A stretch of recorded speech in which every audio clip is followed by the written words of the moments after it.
السلام علیکم ورحمۃ اللہ وبرکاتہ۔ امید کرتا ہوں آپ سب خیر و عافیت سے ہوں گے۔ الحمدللہ ہمارا مذہب اسلام ہم کو یہ تربیت، یہ شوق جگاتا رہا ہے ہمارے اندر کہ ہم علم دین حاصل کرتے رہیں۔ اسلام کے اندر علم دین حاصل کرنے کی بے شمار فضائل ہیں۔ قرآن پاک آپ پڑھتے جائیں، احادیث پاک آپ پڑھتے جائیں تو آپ کو اندازہ ہوگا کہ علم کے اوپر ہمارا دین کس طریقے سے تاکیدی حکم ہم کو فرماتا رہا ہے۔ علم دین کی اہمیت سے، اس کی فضیلت سے انکار شاید ہی کوئی کرے۔ قرآن و حدیث میں بے شمار اس کے فضائل آپ کو ملیں گے، اور علم دین کی اہمیت جاننے کے لیے تو صرف دو ہی باتیں کافی ہوتی ہیں۔ جیسا کہ نمبر 1، حضرت آدم علیہ السلام کی پیدائش کے بعد سب سے پہلے حضرت آدم علیہ السلام کو علم کی دولت سے ہی نوازا گیا، اور نمبر 2، حضرت محمد صلی اللہ تعالیٰ علیہ وسلم پر بھی سب سے پہلی جو وحی کی گئی وہ بھی علم ہی کے متعلق تھی۔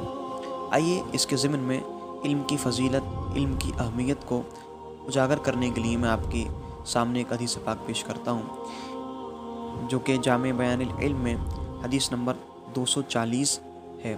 اس کو بغور سنیے اور اس پر عمل کرنے کی بھی کوشش کیجیے، اور اس کو مزید شیئر بھی کیجیے۔ اللہ کے رسول صلی اللہ تعالیٰ علیہ وسلم ارشاد فرماتے ہیں کہ علم حاصل کرو، کیونکہ علم کا حاصل کرنا اللہ پاک کی خشیت، اسے طلب کرنا عبادت، اس کا درس دینا تسبیح، اس میں بحث کرنا جہاد ہے۔ بے علم کو علم سکھانا صدقہ ہے، اور اس کی اہمیت رکھنے والوں تک اسے پہنچانا اللہ پاک کا قرب حاصل کرنا ہے۔ یہ تنہائی میں غمخوار ہے، خلوت کا ساتھی ہے، خوشی و غمی پر دلیل ہے، دوستوں کے یہاں زینت ہے، اجنبی لوگوں کے یہاں قرابت دار ہے، راہ جنت کا مینار۔ اللہ پاک اس کے سبب قوموں کو عروج یعنی بلندی عطا فرماتا ہے، انہیں نیکی و بھلائی کے کاموں میں ایسا رہنما اور ہادی بنا دیتا ہے کہ ان کی پیروی کی جاتی ہے۔ ہر اچھی بری باتوں کے بارے میں ان سے علم حاصل کیا جاتا ہے، ہر خیر و بھلائی کے کام میں ان سے رہنمائی لی جاتی ہے، ایڈوائس طلب کی جاتی ہے۔ ان کے نقش قدم پر لوگ چلتے نظر آتے ہیں، ان کے اعمال و افعال کی پیروی کی جاتی ہے، ان کی رائے حرف آخر ہوتی ہے۔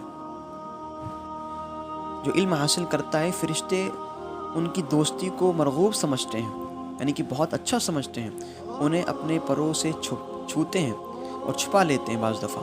ہر خشک و تر شے، یہاں تک کہ سمندر کی مچھلیاں، کیڑے مکوڑے تک، خشکی کے درندے اور جانور، آسمان اور ستارے، سب ان کے لیے بخشش کی دعائیں کرتے ہیں، کیونکہ علم اندھے دلوں کی زندگی ہے، تاریک آنکھوں کا نور ہے، اور کمزور بدنوں کی قوت ہے، طاقت ہے، پاور ہے۔ بندہ علم کے سبب نیک لوگوں کے مراتب اور بلند درجات تک جا پہنچتا ہے۔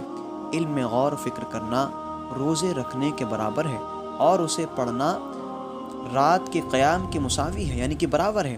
یعنی کہ اگر کوئی بندہ رات بھر نفلی عبادت کرتا ہے اور کوئی بندہ علم دین حاصل کرتا ہے تو دونوں ایکول ہیں۔ اور بعض احادیث میں تو علم دین حاصل کرنے کے لیے یہاں تک فرمایا گیا کہ یہ نوافل سے بھی افضل ہے۔ مزید فرماتے ہیں اللہ کے رسول صلی اللہ علیہ وسلم اسی احادیث پاک میں، علم کے ذریعے ہی اللہ پاک کی عبادت و فرما برداری ہوتی ہے، اسی سے توحید و ورع تقوی ملتا ہے، یعنی کہ اسی سے بندہ نیک بنتا ہے، اسی کے سبب صلہ رحمی کی جاتی ہے، رشتہ داروں کو قائم رکھا جاتا ہے۔ علم امام ہے اور عمل اس کا تابع۔ علم نیک بخت لوگوں کے دلوں میں ڈالا جاتا ہے، جبکہ بدبختوں کو اس سے دور یعنی محروم رکھا جاتا ہے۔ یہ حدیث پاک یہاں کمپلیٹ ہوئی۔ آپ اس حدیث پاک کی روشنی میں آپ اندازہ کیجئے کہ کتنی پیاری طریقے سے اللہ کے رسول صلی اللہ تعالیٰ علیہ وسلم نے ہماری اصلاح فرمائی، رہنمائی فرمائی۔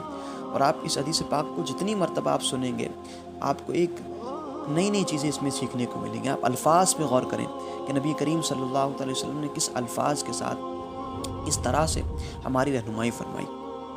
اور لاسٹ والا جو سینٹینس آپ یوں کہہ لیں کہ درد والا تھا، اگر کسی کو علم دین سیکھنے کی طرف راغب نہیں کروا سکتا تو بہت ہی عجیب بات ہے۔ آپ لاسٹ والی حدیث پاک کا جو دوبارہ سنیے، اللہ کے رسول فرماتے ہیں صلی اللہ تعالیٰ علیہ وسلم، علم نیک بخت لوگوں کے دلوں میں ڈالا جاتا ہے، یعنی جو نیک ہوتے ہیں ان کے دلوں میں علم کو ڈالا جاتا ہے، ٹھیک ہے۔ جو بدبخت لوگ ہوتے ہیں وہ دین نہیں سیکھ پاتے، اللہ پاک ان کو دین سے، علم دین حاصل کرنے سے محروم کر لیتا ہے۔ اب مجھے اور آپ کو غور و فکر کرنی چاہیے کہ ہم نیک بختوں میں شامل ہیں کہ بد بختوں میں شامل ہیں۔ اگر ہم علم دین حاصل کر رہے ہیں تو اس میں ہمارا فائدہ ہے یا نہیں؟ اگر ہم علم دین حاصل نہیں کر رہے تو اس میں ہمارا نقصان ہے یا نہیں؟ اس میں ذرا آپ سوچئے، سوچنے کا مقام ہے۔